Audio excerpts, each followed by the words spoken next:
10 years ago, if you ask people who is Huawei, they'll probably give you a funny look. But today, people are finally learning how to pronounce the company's name properly. But seriously, who is Huawei? This is why we're at the company's Shenzhen headquarters to learn more about the company, as well as checking out the various products, including mobile handsets and their network infrastructure devices. So let's check it out. We've actually seen this at CES, which is the Ascend P1S. And this is actually Huawei's slimmest ever smartphone. It's at 6.6mm thick on most part of it. It's got a 4.3-inch AMOLED display, so the color is really vibrant.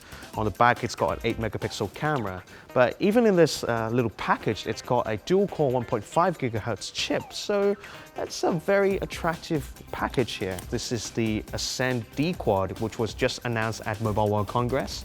And it's got a 4.5-inch IPS 720p display, so it's very crisp, very sharp.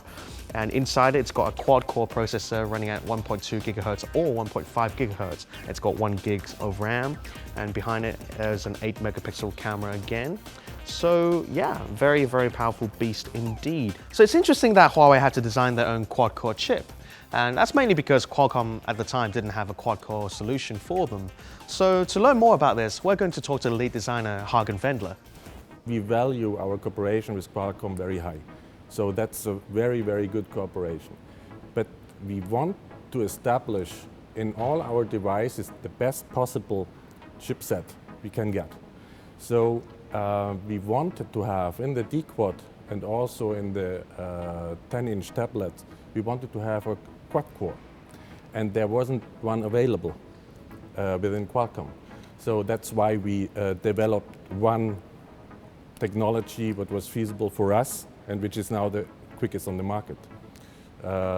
So also in the future, we will look for every device for the best available chipset we can get, and then we will decide which one we take.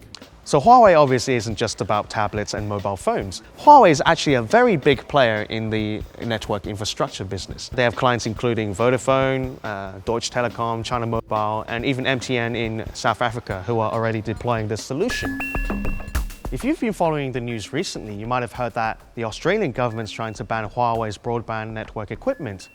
And the reason behind this, well, the Australian government claims that China's been doing some cyber attacks on the nation. You would expect as a government that we'd make all of the prudent decisions to make sure that that infrastructure project does what we want it to do, and we've taken one of those decisions. We are privately owned, we run the company ourselves, there is no evidence at all, and we have never been told by the Chinese government to do a certain thing.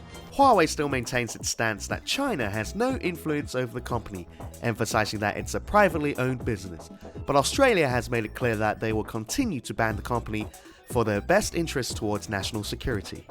So on my left here we have the FTD, which is the fiber distribution terminal, and as you can see, a whole bunch of cables, starting off with this green cable going into the splitter, and it comes out as a whole bunch of yellow cables that are also fiber optic as well. And from there onwards, we come to the fiber to the curb box. Again, a very similar looking box, but much bigger with a lot more sockets. And this is because it goes to many, many more buildings or even apartments.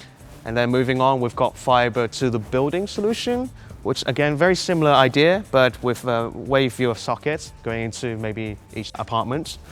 And around here, we have fiber to the office, FTTO. And one of the neat things they've done here is they've also added support for a 3G mobile dongle, which means if the fiber connection is gone, they still have a backup solution. So that's pretty neat. And then there's also FTTH, which is fiber to the home, so they have a little box to support fiber connections straight to your home. Now, obviously, if the Australian government lifts the ban, then this is what they'll get from Huawei.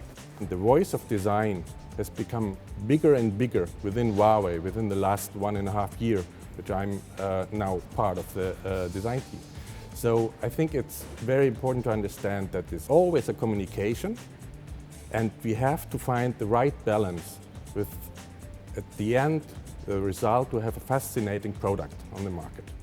Well, this is it, guys. We came here and we saw the vast range of work that Huawei makes, and we even met the man behind the design of many of their consumer products here.